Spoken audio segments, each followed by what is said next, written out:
The chairman's welcoming statement in the paper is what got me out here. Thank you for the invitation.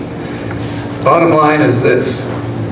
Got an article right here which points out that the carbon dioxide in the atmosphere has suddenly stabled and is trending down.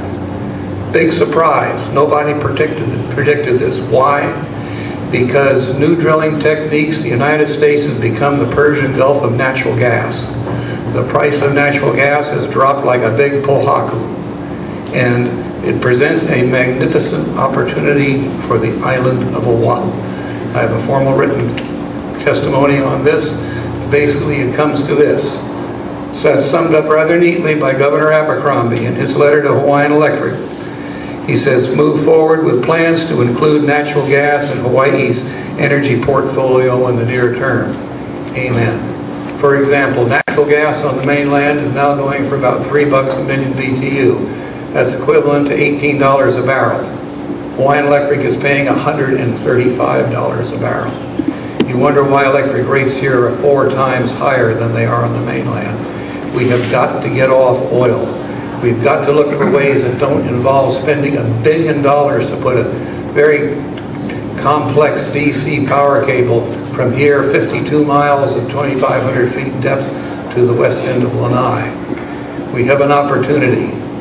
The opportunity is that we can get natural gas for Oahu. The Oahu natural electric load is big enough to consider an LNG unloading facility. Natural gas is developing all over the mainland. It is a magnificent opportunity. And it has caused the CO2 in the atmosphere to drop. It is the cleanest fuel available. And my written testimony explains all this. If we want to, Maui County hopefully will have a geothermal resource. They're exploring for it. Keep your fingers crossed. But in case they don't, or even if they do, Maui has got the best wind reserves in the state. On Lanai particularly, especially downwind of the Pailolo Channel.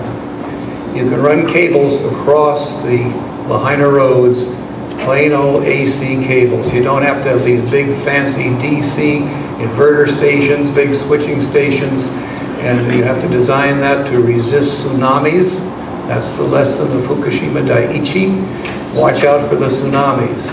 Lahaina is a much better place.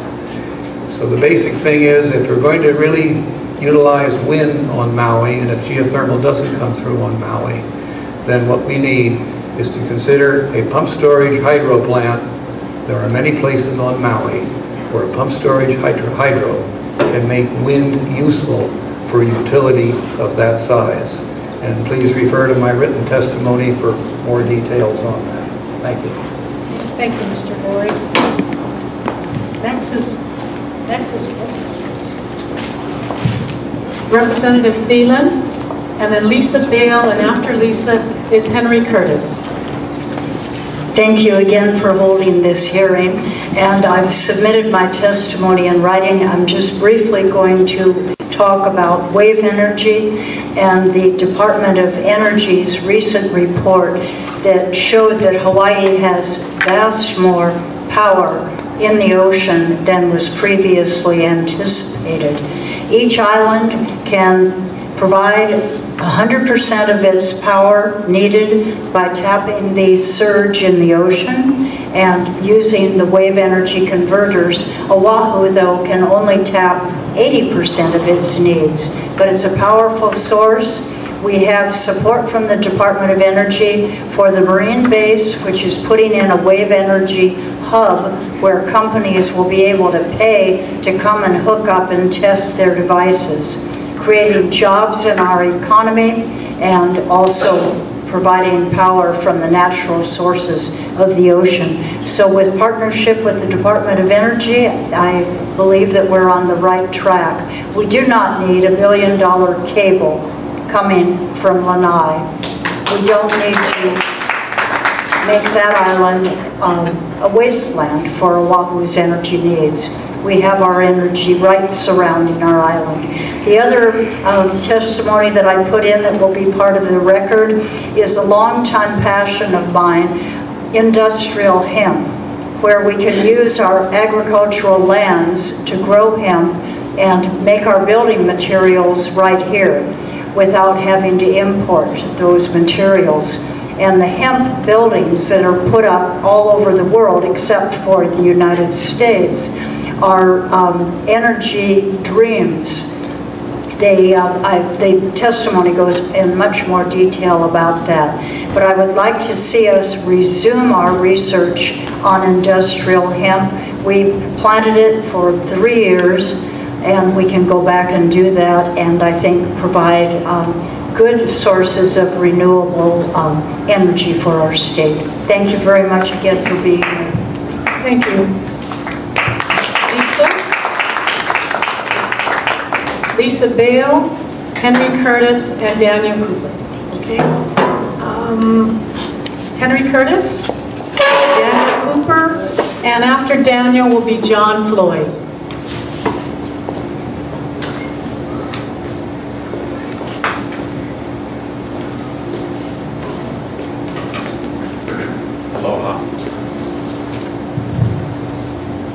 I'd like to thank the Department of Energy for coming here. Henry Curtis, H-E-N-R-Y-C-U-R-T-I-S, Executive Director, Life of the Land. I want to thank the Department of Energy for coming here. I want to give a little bit of the historical background on the Hawaii Clean Energy Initiative. It came out true in 2008 as 4 parties came together. Hawaiian Electric, which wanted to figure out how to financially survive through various methods, through financial mechanisms. The Department of Energy, which wanted smart grid technology testing. DBED, which wanted to go from an information and data collection system to actually creating policy. And the governor, who wanted to give political payback to 2 wind company people who wanted to install large wind systems. So the 4 parties came together to create the Hawaii Clean Energy Initiative without defining clean energy. And the Department of Energy brought somebody out in 2008, like a deputy assistant associate secretary or something. And I asked him at that point a question about the Hawaii Clean Energy Initiative, and his response was, if you ask questions, you don't care about saving the planet for your grandchildren. So initially we were somewhat skeptical of the Department of Energy. In addition, the Hawaii Clean Energy Initiative set up a number of committees, one on energy efficiency, one on transportation, one on generation, to look at different aspects of clean energy. All of these committees met in private, and their membership was concealed. And we went to DBED and asked for a list of the members of the committee, and were denied several times. So we had to file a State Freedom of Information Act, a Hawaii Revised Statute 92F request, which then the director of DBED said, why didn't you just ask for that information?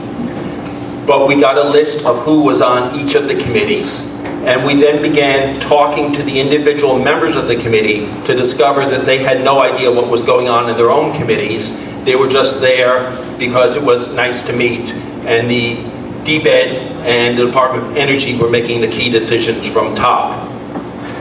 One of the interesting ones is the smart meters, smart grid approach. The utility opened up a smart meter, a regulatory proceeding with the Public Utilities Commission. We were accepted as a party, and they kept dragging their feet and dragging their feet, and the PUC, the Public Utilities Commission, closed out the docket. I'm winding up. So the Hawaii Clean Energy Initiative first killed off the integrated resource planning process, the process where stakeholders get together with the utility and figure out what the utility is planning on doing. That process was killed off for 4 years. And the smart meter, smart grid concept, rather than going through the regulatory process of going before the Public Utilities Commission, of having input, of having public discussions on whether it was wise to move that direction, that through the Hawaii Clean Energy Initiative and through the federal government began testing smart meters and testing smart grids on the different islands without the public involvement. Can we wrap it up tonight? Yes, we can wrap it up. As you can see, our cultural monitor here wants to Be fair. be fair, and that's why she represents one side. Henry, you can have one minute. Okay. Next person is Daniel Cooper and John Floyd, and then after John Floyd is Robert Harris. Aloha. Naimbag, Malem, Yo, for all those Filipinos out there. Okay, my question is, how much influence is your advice going to have on the policy decision making?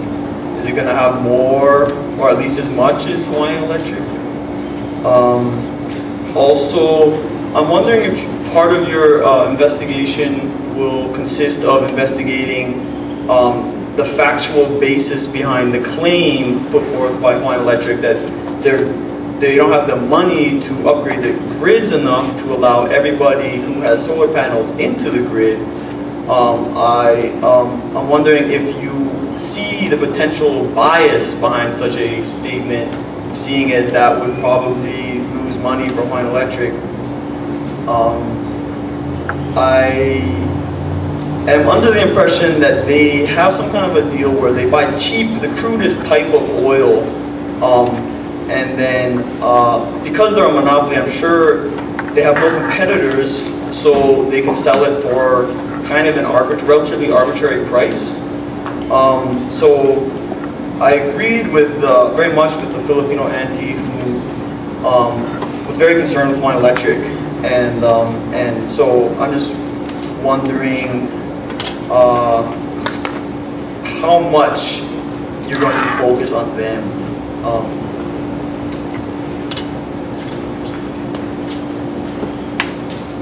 That's all I can think of right now. Thank you.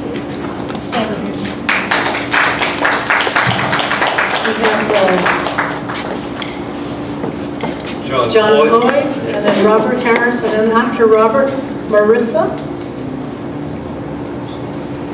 And this is actually addressing my frustrations, trying to find out the costs that HECO and MECO and HELCO are charging us. Back in 2006, MECO contracted with First Wind to purchase power from their Kaiava 1 plant at 8 cents a kilowatt hour. And this was 70% of the power they purchased was at 8 cents a kilowatt hour. The remaining was based on avoided cost, which is basically the cost of oil. They built in a 1.5% inflation factor there, and this is from their own website. Now, a few years later, we're looking at close to 23 cents a kilowatt hour, both on Maui and on Oahu. I've tried contacting the PUC. I've been trying to contact,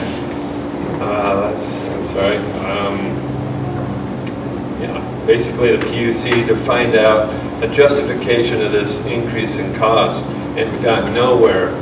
And they're supposed to be looking after us. So I hope somewhere in this, you folks are going to be looking at the cost and financial impacts on the citizenry here. Thank you. Robert Harris, Marissa, and Larry Toole. I gave my comments to the order earlier. Thank you. Very good, thank you. Marissa? Is she leave? Larry Toole, and then Konoho Wailuku Hill.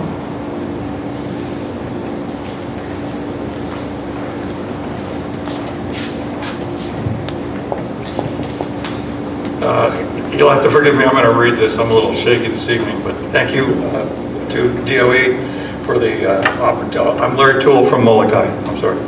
Thank you for the opportunity to speak, and thank you for opening up this public process. Hawaii does need a real statewide energy plan, one that considers all possibilities and picks the smart ones. Destroying Molokai and Lanai to bring inefficient wind power to Oahu is a spectacularly dumb idea. But why are we stumbling backwards into a state energy planning process?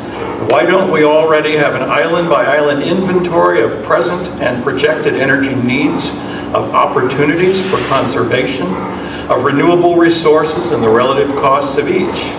I'll tell you, it's because our state government has become the servant of the electric monopoly and not its master. Because when it comes to energy in this state, the tail is wagging the dog. As Senator Solomon said last May, Hawaii ratepayers, quote, need to be liberated from this bondage, unquote. I know it's not part of your task, but we desperately need an independent, public, financial, and engineering audit of all the HECO companies so we know if they can even make the changes we need. We don't know that today. If you take our input seriously, you'll see that the good choices are pretty obvious. It took you 8 meetings on 6 islands to canvass this small state, because Hawaii is 8 separate mountaintops, 8 very different islands separated by huge underwater canyons. Island by island energy self-sufficiency is the obvious cost-effective choice. One big grid is unaffordable, hugely destructive, and unlikely to work. Conservation should be our first priority. One example. Why are all the air conditioners on Oahu set to accommodate a sweating tourist just getting off the plane from Chicago, while thousands of locals have to wear coats to work? Geothermal makes sense for those islands that have it. Rooftop solar, distributed solar, and liquefied natural gas makes sense for those that don't. Land here is scarce and sacred to the locals. The ocean is both food source and playground. Scenery and wildlife bring tourists. Are we really willing to trash all this in the name of going green? By now you should have a fair idea of each island's priorities. You might find it useful to compare your list with that of Mr. Henry Curtis in a recent publication called Wayfaring. Projects that tread lightly on the land in the pocketbook are Pono. Those that don't aren't. It's just common sense. In a real democracy, public policy should reflect the collective wisdom of the people. If you don't believe that, then you're simply not a Democrat. Because you are listening to all of us, I have faith that your guidelines will reflect that wisdom. The tough question is, will your guidelines be followed? That depends on whether our state government can start putting the people's needs ahead of the wishes of HECO. If it can, then Hawaii should be able to transition gracefully to affordable renewable energy. If it can't, then we may soon be facing a statewide ratepayers revolt. Mahalo. Thank you.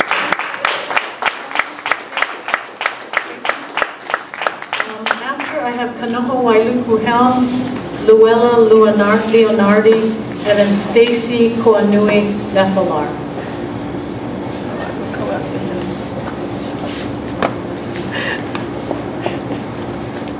Aloha everyone, my name is Kanoho Wailuku Helm. We've been following these guys around, the Department of Energy from island to island. You know, you guys put a lot of work in. I bet you guys are exhausted. So last meeting, you know, I hope all the voices were heard, and I hope you guys can, you know, go home, soak it in, but get a good rest first. So mahalo. The organization that I represent is Aloha Molokai, and it's an organization that was put together to oppose the giant wind farms that are proposed to be put on the west side of, northwest side of Molokai, and the undersea cable. You know, I'd just like to say, I think some people view us and maybe Lanai as, you know, selfish, that because this whole thing was portrayed like, you know, Ohana in Oahu needs the power, and, you know, we need the help of other islands to power us over here. But that's not the case. You know, if you come to Molokai, you realize that, and you go to Lanai, you realize that there's some of the most hospitable people in the world there. And they'll take you into their homes, and they'll feed you, and they'll take care of you, you know, to the max. And it's the same thing if you come to Molokai as well. My mom was born and raised in this district, in Kaneohe. I have all my family down here. We actually have a street named after my ohana, Halualani Street. Yeah. So the case about not sharing energy or our resources, that is ridiculous. Okay. This $1 billion cable that they're proposing is very unnecessary. If anybody can answer me, what's the status of the Kahuku wind farm as of today, as of right now? With all that investment, zero. It's not functioning. Not functioning at all. So we're looking at investing billions of dollars into running a cable, running intermittent power, and on the very island, they're proposing to run their power to a wind farm cannot even function today. It's not functioning. I just want to say that, of course we'll be submitting testimony, but I think first thing first, conservation is the first thing we have to look at.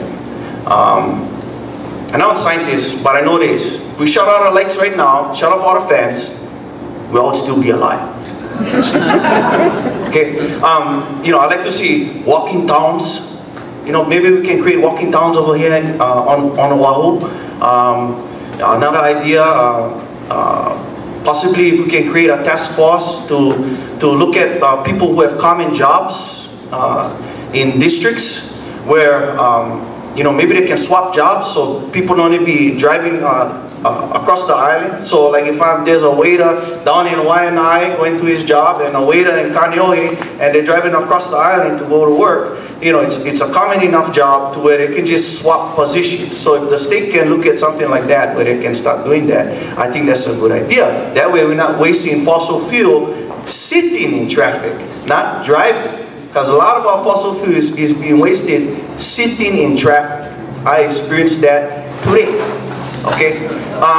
And just one more thing too is I like to see in many of our businesses and our schools that we set up our buildings in a way that we can make use of the natural environment around us, set up our buildings in a way that can keep people cool. I have a grove of neem trees that I planted by our house up in Holehua on the west side. The neem tree is a type of mahogany and it's known to lower temperatures. So, I mean, if we can plant more trees and, just take care of our environment and, take care of the climate and the buildings and the places where we gotta live, then, that's a plus. Conservation first. Okay, mahalo. Luella Leonardi, Stacy Koanui Nefalar, and Noni Carmen. Are you gonna? I'm not me? Yeah. Okay. Luella, right? Yes. 3 minutes. Okay, 3 minutes. I don't know how I'm going to do this in 3 minutes. I'll give it a try, okay? About Gregory Jacko. I mean, my dear friend for 2 years. I mean, anyway, Gregory, it was so sad. I mean, I'm heartbroken. My climax with Gregory Jacko, and I'm not talking about sex, I'm talking about the climax of the world, was Fukushima. That didn't, how in the world did that change? That was a change for nuclear isotopes in the Pacific. The Gyra up in the top, that's a thing that's up there. We should have solved that problem before it even happened. So I don't know about this ocean thing. We need to learn more about the ocean. These maps are for free. It's on the table there. Anyone can take, you can take more. If there's lots more you want to take it home, you're more than welcome to take it. These maps is, Lili'u Okalani was our queen. She was still alive when this maps was produced. This was produced by America, okay? So as a cartographer, I have a BA in cartography and remote sensing and GIS. So this is a pretty good map. I highly recommend it. I'm not saying this is the map that we are using, but for now it shows all the mokus. It also shows the currents within the islands, so that is your ocean current, okay? Right now scientists want to use that ocean current as a climate change steady ground. So the reason why I have this map and I'm showing it to you, because we've been through so many meetings, major meetings. Coastal zoning management. That's a major meeting. If you haven't attended that or know about it, you need to know about it. And that's the reason why these maps came about. We want mokus, not ahupuas. We want mokus. All islands so far, so a lot of the people participate in that once the mokus. Okay, so the other one is PLDC. That's another major meeting that all of you, if you're interested in this particular meeting, should be interested in that one too. Okay, so what I want to say here is my kupuna's out in Waianae, they're suffering because they tapped into the solar system, the solar energy. And they did a lot of other utility savings thing. And it's really sad. They did it by strong arm. They were strong-armed into it. They live in Hawaiian Homestead, Department of Hawaiian Homestead, Bishop Estate. Sorry, OHA. Today, 10 years later, walking into my community,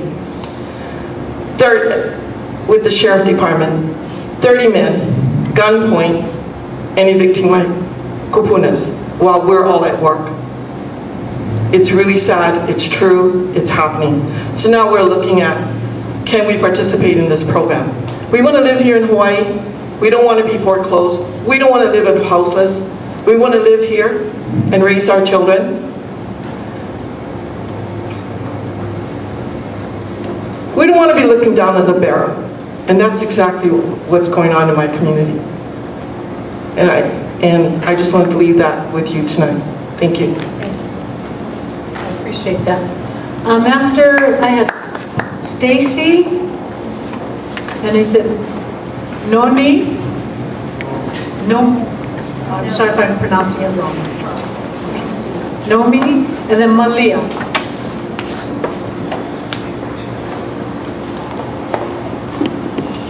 Aloha. My name is Stacy Ko'anui Nefalar, Koanui space Nefalai. I'm originally from Waimanalo, Oahu, and I've lived on Lanai for almost 20 years. My maternal ohana goes back several generations on Lanai. I've testified at the McKinley, Lanai, Molokai, and now Kaneohe scoping meetings and have expressed my opposition to the massive wind farms and undersea cable for Lanai and Molokai. But I am in favor of an energy project which will not destroy our land, ocean, and air. We had community members attend the Kauai, Kona, Hilo, and Maui meetings as well, and found that at each meeting, there is that same opposition. Each island needs to be self-sufficient according to its own needs, and we need to make Hawaii a sustainable state. We should practice conservation and not consumption. We need to be mindful and cautious of corporations, big businesses, unions, and government officials who aim to make a lot of money either from the project itself, through the company establishing the project, or through taxes or incentives. Money tends to make people greedy and do things not pono for its citizens. I beg and ask my Oahu cousins to help join us to preserve the last 2 undeveloped islands from further destruction, so you may have a place to run away to and visit when you need to get away from the hustle and bustle and back to the way Hawaii used to be. For the gentleman that talked about the kilowatt hours, I pay 45 cents per kilowatt hour. My current bill is $343. Back in January, it was $429. And there's 5 of us in the house. It's so Monday through Friday, nobody's home during the day, 7 hours of electricity use, Monday through Friday, and we're home on the weekends. Mahalo. Thank you, Stacy.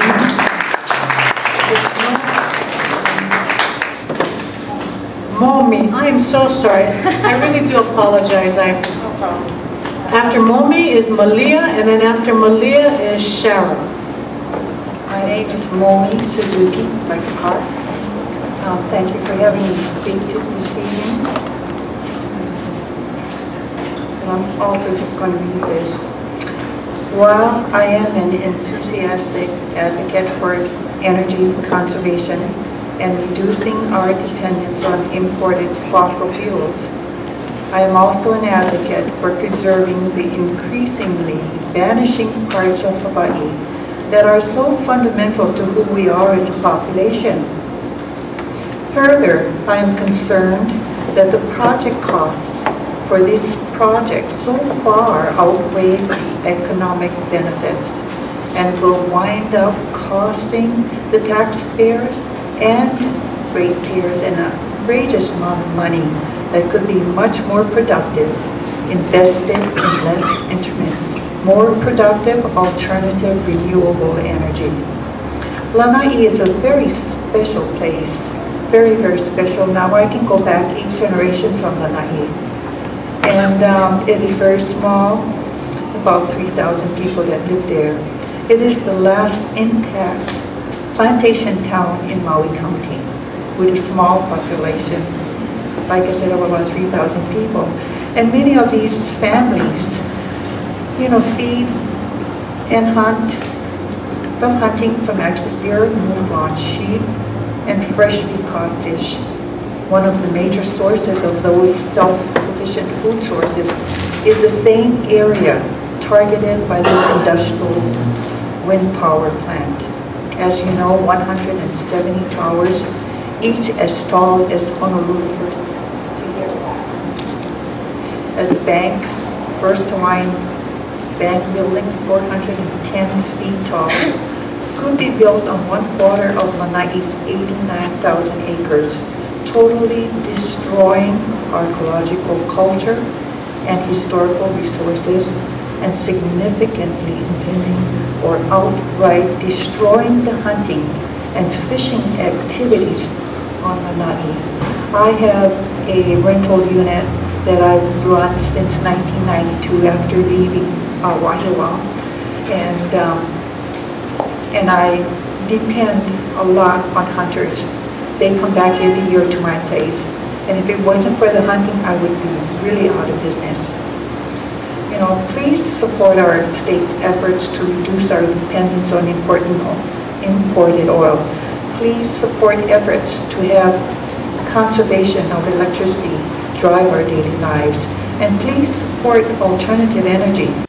But please know and do not support this Oahu industrial wind power plant on Lanai and Molokai that is too expensive and has a negative cost benefit to taxpayers, ratepayers, and all Hawaii residents. It's an example of green greed that benefits the developers through artificial government tax credit and not the people that we so love on Hawaii. Mahalo.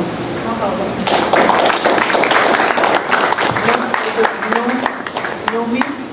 So I have Nomi, and then after that is Malia, and then after Malia I have Sarah.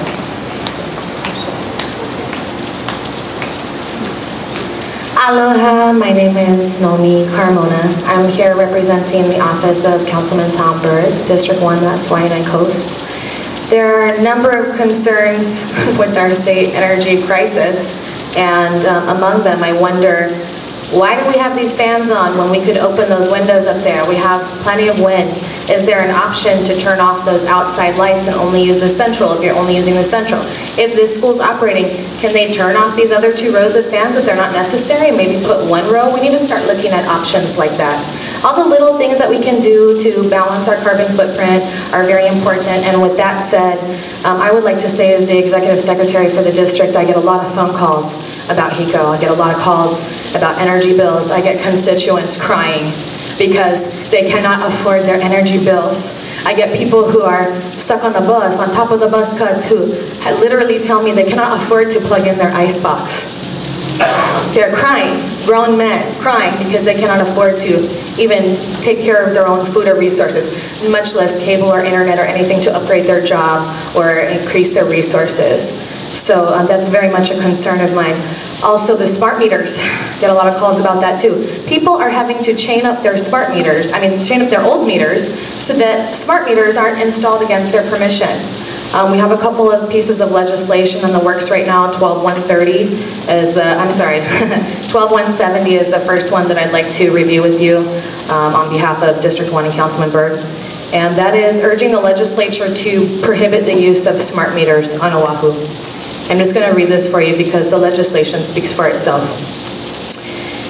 Whereas jurisdictions in the US and Europe have been installing smart electric meters, which are electronic devices that track and record customers' energy usage in intervals of an hour or less and automatically communicate the information to the utility by wireless frequencies, and whereas smart electric meters replace analog meters that measure electricity use and are read manually once a month, and whereas the new meters are promoted as a means by which consumers are provided with detailed feedback on energy use and are encouraged to manage electricity use by taking advantage of various pricing options, and whereas, however, concerns have been raised over the possible long-term adverse health effects on individuals and households who are involuntarily exposed to the radio frequency radiation emitted by the meters, and whereas the International Agency for Research on Cancer, a branch of the World Health Organization, has classified certain radio frequency electromagnetic fields as possibly carcinogenic to humans, whereas the health officer of Santa Cruz County, in a memorandum to the Santa Cruz County Board of Supervisors on health risks associated with smart meters,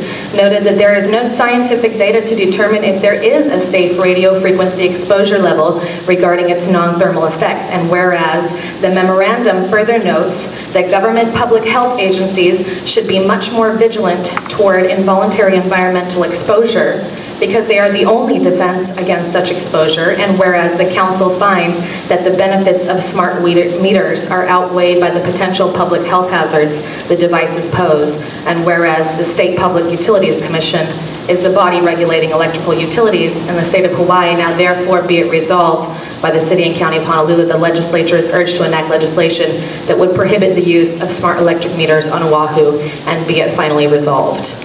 So I think that's incredibly important. People are chaining up their old meters, like I said.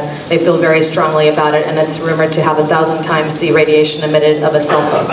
And some people are very sensitive to it, so I'd like to consider that. In addition, we have resolution, I can wrap it up. This is the last piece of legislation I'd like to mention tonight.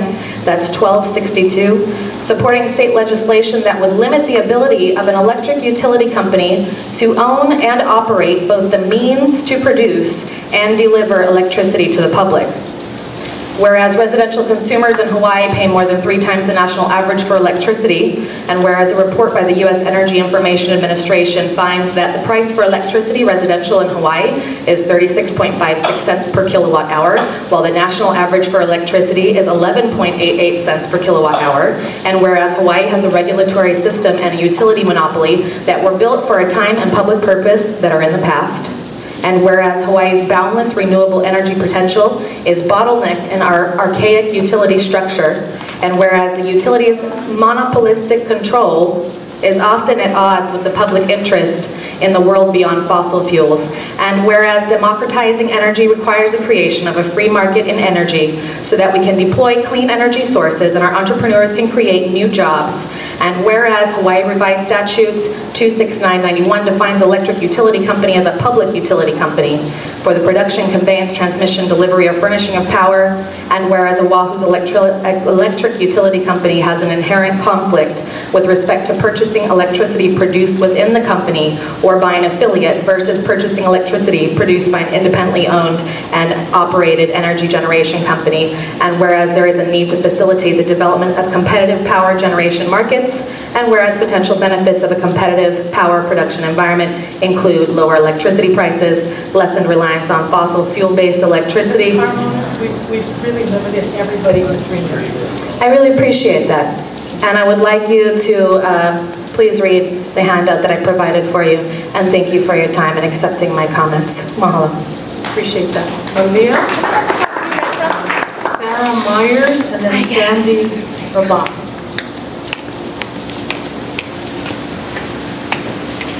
Hi, my name is Malia Preza. I'm from Lanai and I'm a student at HPU.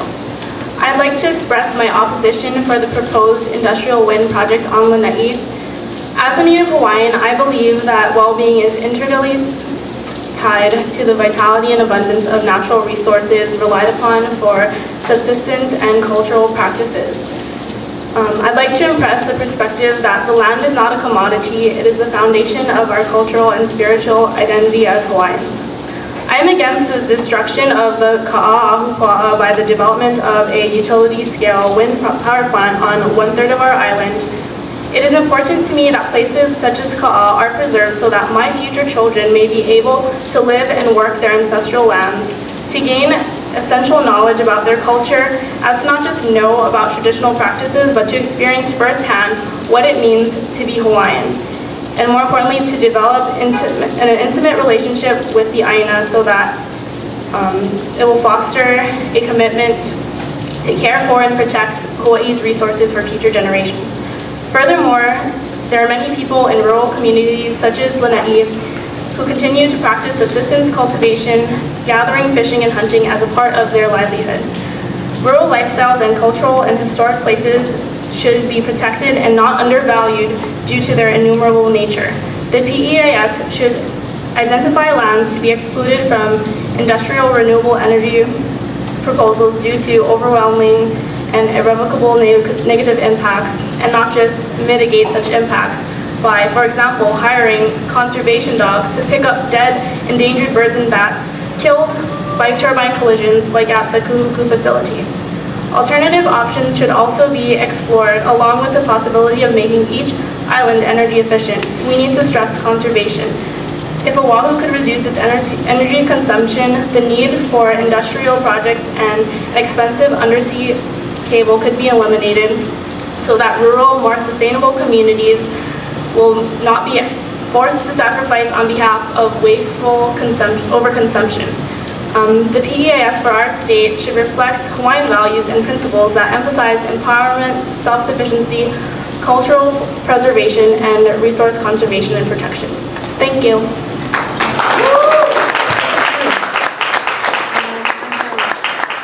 Sarah Myers, Sandy Rabaka, and then Carol Ka'apu.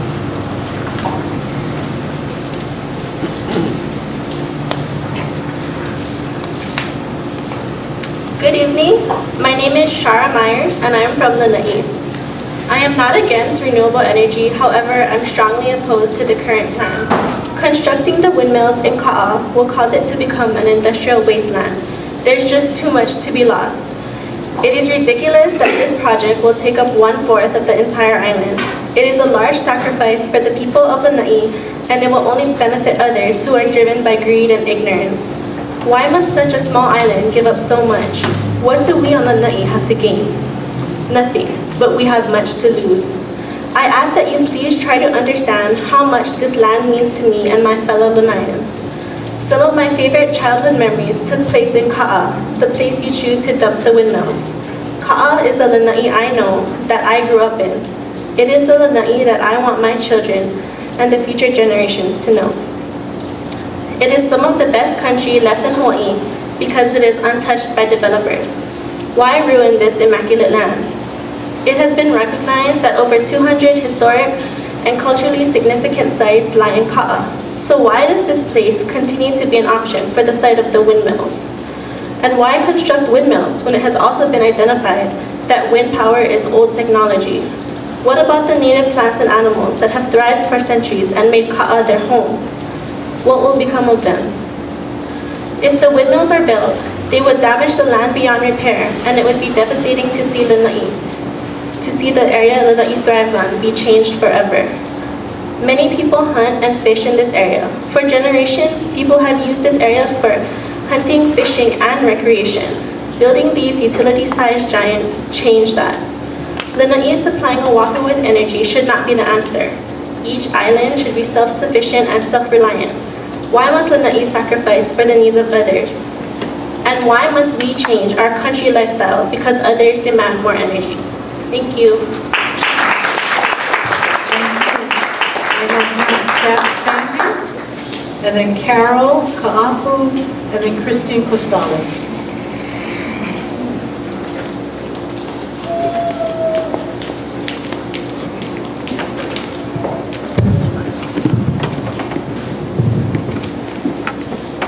Aloha, my name is Sandy Ku'ule Nani Rabaka.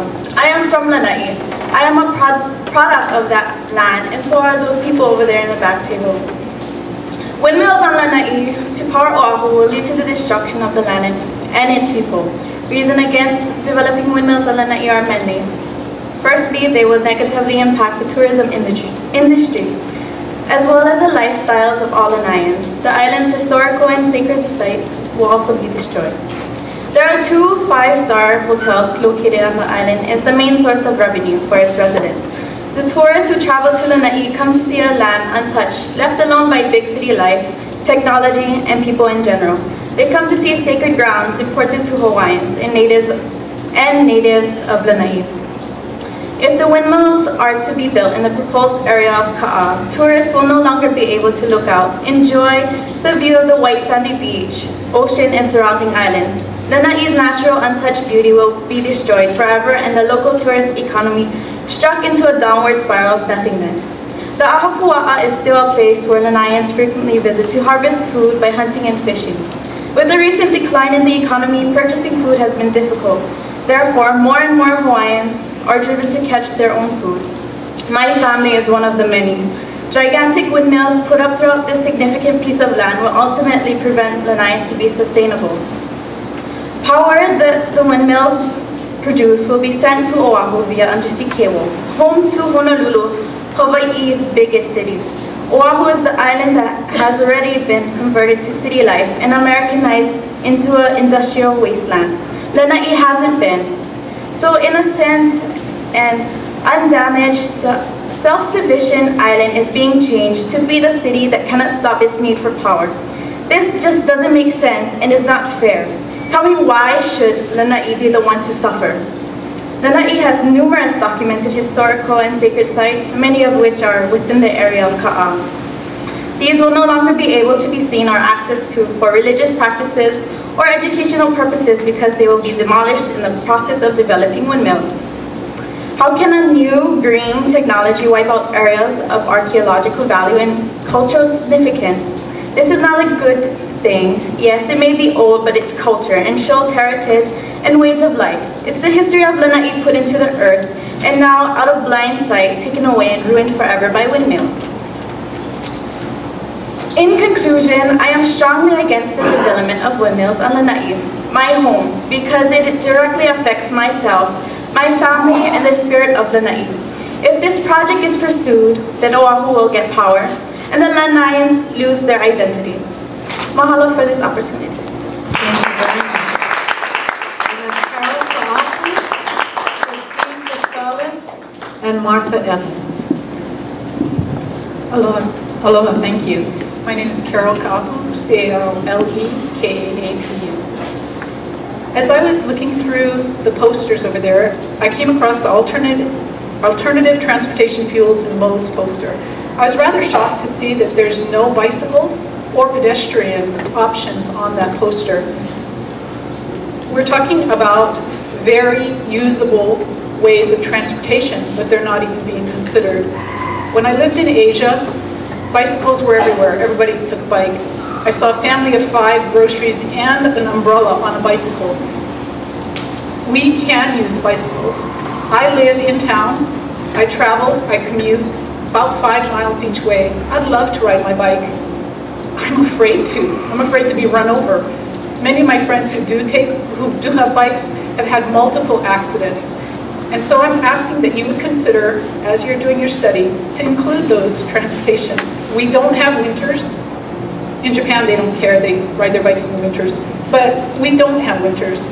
We have very nice weather. It's a perfect place to bike, but it's very dangerous. So thank you. Christine Costales, and after Christine, I have Martha Evans. After Martha, is there? Oh, okay. And then after Martha is Lolani Teal. Mahalo. I just want to say thank you for Jane and the panel. I followed them only 3 areas. So it was McKinley last week, and then on Lanai and here. And the first meeting, she was very bright, but on Lanai, I think she looked exhausted. Anyway, I just want to give you guys a big hand for dealing with, you know, the people. But the thing is, you see a lot of angry people ever since the kingdom was taken away. So I don't want to say my whole thing again. My family back there said, you should say it, it's a different crowd. The only part, I will read one part so that you will feel what Lanai is about and where this windmill will be built.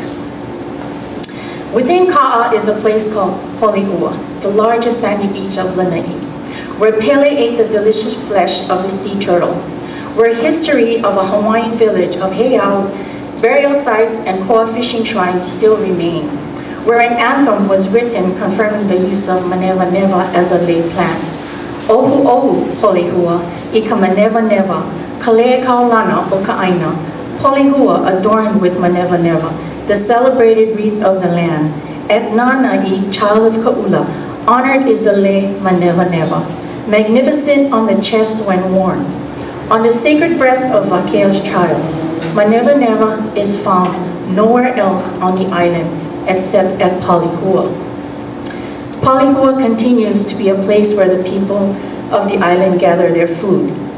Kiahi Akabelo, a place that is so breathtaking, a place where we can view our sister island, Molokai, and a place where our spirits connect to the land.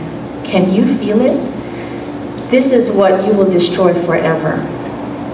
Vili Vili trees flourish in the hidden ravines of Ka'a, as do other native trees such as the nayo, olopua, ahakea, and medicinal plants like the pua kalau. Lanai is home to many endangered and threatened species, such as the Hawaiian petrel, where it no longer exists on Oahu. But genetic testings have revealed that Lanai's Hawaiian petrel was closely related to Oahu. Will they and other bird species populations that use Lanai as a flyby be driven down by these ridiculous, monstrous machines? Is it right to compromise the take of these species? And I wanted to say that I work on Lanai, and I work with the endangered and threatened species there. I ban birds, I monitor them, and I also do watershed restoration. And we started the rediscovery of the Hawaiian petrel on Lanai in 2006. When they wanted to install the meteorological towers to measure the wind, I have to say that you know, companies do that. They do it because they want to do it, and when they're told don't do it yet, they still go out and do it. They had built the Met Towers. They weren't given the permission to do that anyway. And I was sent down there to go and check on, you know, if they had sent somebody there to monitor it. For 2 weeks, I would leave my house at 5 in the morning and make sure that that person was there before sunrise.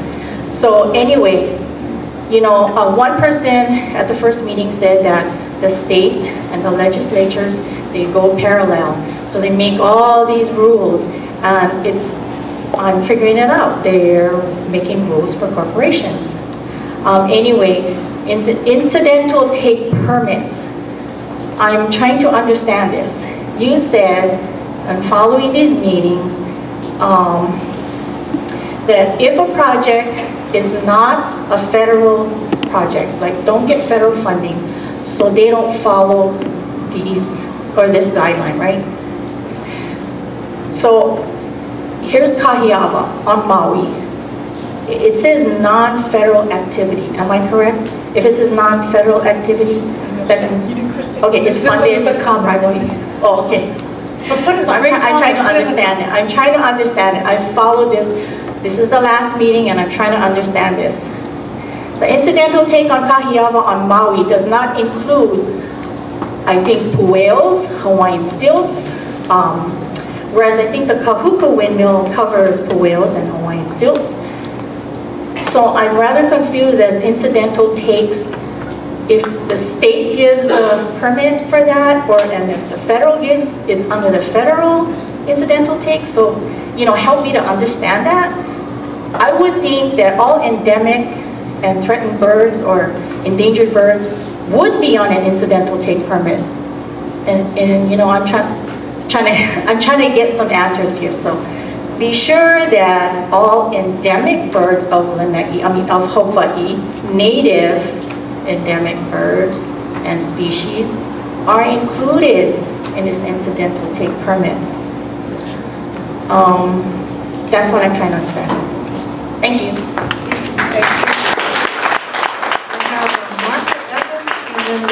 Laulani Teal.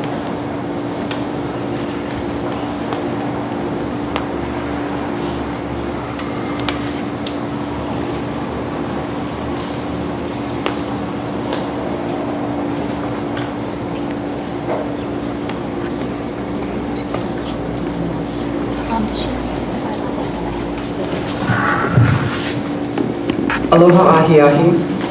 My name is Martha Ann Napua Okalani Haya Evans. I have this for you. I was born and raised on the island of Oahu, and I was a resident of Lanai for 35 years. 2 years ago, my husband and I returned to Oahu because Lanai could not provide for the medical care that my husband was in need of. Now I mention that because you need to know that when this whole thing came up about the wind farm and Lanai having to have a wind farm to take care of the electrical needs of Oahu, I was told that I should basically grin and bear it because Oahu provided for my family's medical care. Now, where's the logic in that? And I do mention that because I think that there is no logic in this entire project. So anyway, I want to thank you for allowing me this opportunity to share my thoughts and concerns. Now, at the McKinley meeting, I talked to you about my concerns for Lanai. What I brought with me tonight are copies of Nā Honua Mauleola, and I'd like to share that with you because I believe you're looking for guidelines to incorporate. In 2002, the first edition of Nā Honua Mauleola, which is the culturally healthy and responsive learning environments, was published. A few years ago, the document was updated. Tonight, I would like to call your attention to several of those pathways which I believe address the intent of the PEIS and which I hope will be considered for inclusion in the guidelines set for this process. Now, there are a number of cultural pathways here, and I'd like to talk about several of them. The relationship and cultural identity pathways state that we envision generations who walk into the future with confidence in their cultural identity and a commitment of service to Akua, Aina, and each other. We are challenged to perpetuate Native Hawaiian cultural identity through practices that strengthen our knowledge of language, culture, and genealogical connections. And you heard all of that tonight from my fellow Lanaians. These pathways remind us that we are generationally tied to the spirit, the land, and each other. As this process to discern what is best for Hawaii plays out, I urge you to employ a distinctly Hawaiian cultural lens, and not one that views the world through a Western focus. The Aina and Kai, through which these projects will trespass, is sacred to those of us with ancestral ties, as well as to all who truly embrace what we know as Hawaii. The sense of place pathway states that we envision generations who accept kuleana for our honua. As keiki o ka'aina, we take seriously our responsibility, or kuleana, to preserve the delicate balance of life and protect it for generations to come. We do accept the responsibility to care for our honua. As an aside, do you understand the meaning of the place name Ho'omoipili? My ancestors knew. They knew that the wind there was so strong that it made the pili grass go to sleep. Is this where you place your windmills? How will the construction of monstrous towers with enormous concrete bases that gouge our aina and the placement of undersea cables in pristine waters demonstrate care for our home? Where is the justice and care of and for our honua? The World View Pathway states that we envision generations who flourish and inspire local and global communities through a culturally Hawaiian perspective that honors all things, past, present, and future. We are tasked with providing a solid grounding in a Hawaiian worldview that promotes contributions to our local and global communities. How does this project measure up when viewed from both a local and global standpoint? And where is the Hawaiian viewpoint? Is this more about addressing man's ever-growing demand for convenience? What is the real focus of this project? Please, take the time to think carefully about what you have heard at all of these hearings. Remember that you are talking about Hawaii, and we are ma'a to this land. Consider who and what we have presented, and understand that our home is precious to us. Listen to what we are saying. Thank you.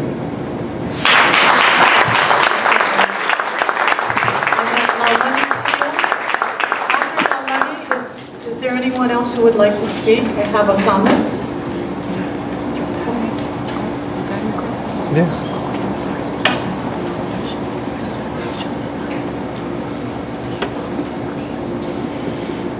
Aloha, everyone. My name is Laulani, and I'm an Oahu person. I've never been to the island of Lanai, and as far as I know, I don't have any family there, so I am speaking as an Oahu person. Even though I've never been to the island of Lanai, what I do know is that all of us, Kanaka, who have ancestry that goes back to the beginnings of time, are connected, and that all of us are related, and that what happens on one island in one place affects us all. And that's true not only in Hawaii, but everywhere in the world, but particularly in an island environment. We need to have those connections, even those that we don't know of, that we don't remember. They need to be cared for.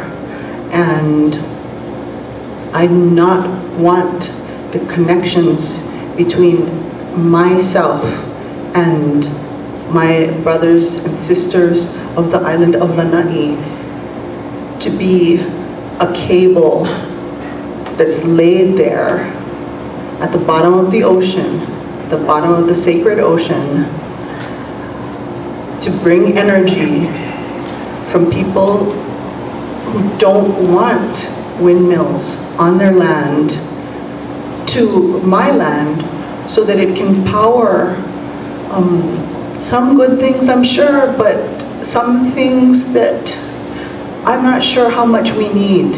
Honestly, we know, we who've been here for thousands of years, we know what we really need to survive. We know what it really takes to be happy and to be healthy. And we know that energy coming from the island of Lanai, piped in a wrongful way to the island of Oahu, is not going to really make our lives better. It may power some stuff, but it's not really going to give us anything that we really need.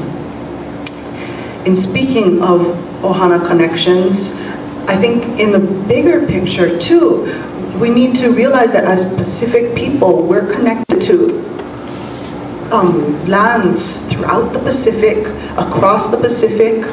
I recently went across the Pacific to the continent of the Mokuhonu, or commonly known as the United States, and I met with a man named Preston J. Arrowweed. He's fighting a very, very large wind project on his land. The Keshan people are fighting a huge, huge wind project on their land, and they've blocked it with their bodies. They have stood in protest with a lot of people, you know, native and non-native have stood together and stood against that development. The development still has gone forward, and they've conducted ceremonies. And you know, some of the best pictures they have, and you can look this up out on Facebook, they have these pictures of all of the equipment of the wind project is stuck in mud because, you know, when it comes down to it, the land is with us, is with what is right, is with sustaining life, is with doing things the right way. I know I'm out of time, so I'd just like to say one more thing. My family is strongly connected to the Pueo, and in California, wind projects have decimated 70% of the raptor population. 70%. You know, as a Pueo person, it breaks my heart that my aumakua, I hardly see my aumakua anymore. You can't find them. And just for one Pueo to die in, you know, by the blades of a windmill is not okay. It's not worth all of that electricity that's being sent from one island to the other island without the fundamental permission of the people who have the responsibility to guard the well-being of the land. Mahalo. Thank you very much.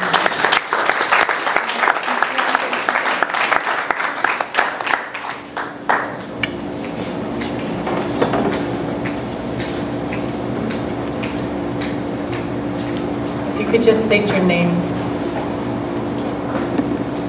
Hola, my name is Hillary Arkaki, A-R-A-K-A-K-I, 1L. So I was moved tonight to share this last meeting in the hopes that what's been shared hasn't fallen on deaf ears and on minds that have already been made up. I grew up here on Oahu. I've experienced aloha within the communities of people from Molokai, from the Na'i, from the leeward side, from this side, from all the moku that have shared tonight about all of their stories. And I felt it was important to go ahead and talk about this. Sorry. So, share my mana'o. What they shared about the wahipana, the pu'ohonua that they come from. I hope that people remember it's not just myths and legends, but it's a history of a people. And that kuleana that Auntie talked about, you know, that those of us that are coming up are taking on, isn't taken lightly. And recognizing that there is energy efficiency efforts and energy conservation efforts and, you know, an awareness out there within communities. And it's not just about sharing here, but sharing within the people that aren't here. Because realistically, you already know what's going on because you're the ones that are here. It's the ones out there that may not know and that need to be educated. And for those people that are making the decisions, I ask that they make those decisions that may be the hard decision to make, not the popular decision to make. Because there's a recognition that there are bureaucracies that happen, and there's things that are happening in the political world. Nobody's blind to that. But the reality is, it's not just going to affect us today. It's not just about the 45 cents kilowatt hour that somebody's paying. It's about a history and a lifeline that's going to track not just that ancestry and history that they talk about, but every one of us here, regardless of whether or not we can find that history to these islands or not. HCI is supposed to go ahead and lay a foundation for Hawaii. Please, please, please, please, do that homework. Make sure that the numbers are right, and take not just the stories of these people, but take what is shared on the global level about what has worked in other places. Because what may work there may not work here. True. And I say this, I share this also knowing that I've had a fortunate opportunity to sit at tables with decision makers and with people that are in the energy world, and recognize that many of them have too much on their plates.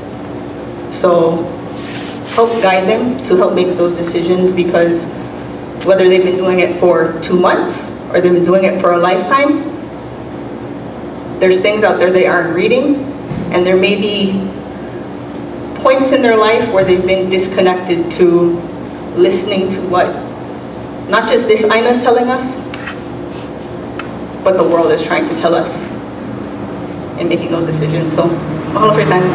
Mahalo. After this gentleman, do I have anybody else that wants to make a comment? Please state your name. Yeah, my name is Jim Wood, and I want to repeat what I said earlier. I do believe that you folks need to include the option of doing nothing in your analysis, because although a lot of the alternatives have impacts on us, the alternative of doing nothing, not just here in Hawaii, but worldwide, is much, much more impactful than a lot of the options that we're considering, and I think you need to include that as part of your analysis. Thank you. Thank you very much. All right. With that, I greatly appreciate everybody's participation. You have up until October the 9th to submit your comments. There was a slide. You can fax your comment, email it. Go onto the website where you can see Jane's presentation, as well as the poster boards. But please submit your comments. I really appreciate everybody who has followed us along the way. Obviously, this is a very important issue for us. I really do believe all of your comments will be considered. Get them in. Encourage other people to submit comments as well. But mahalo nui loa for all of your participation. And this is the last meeting.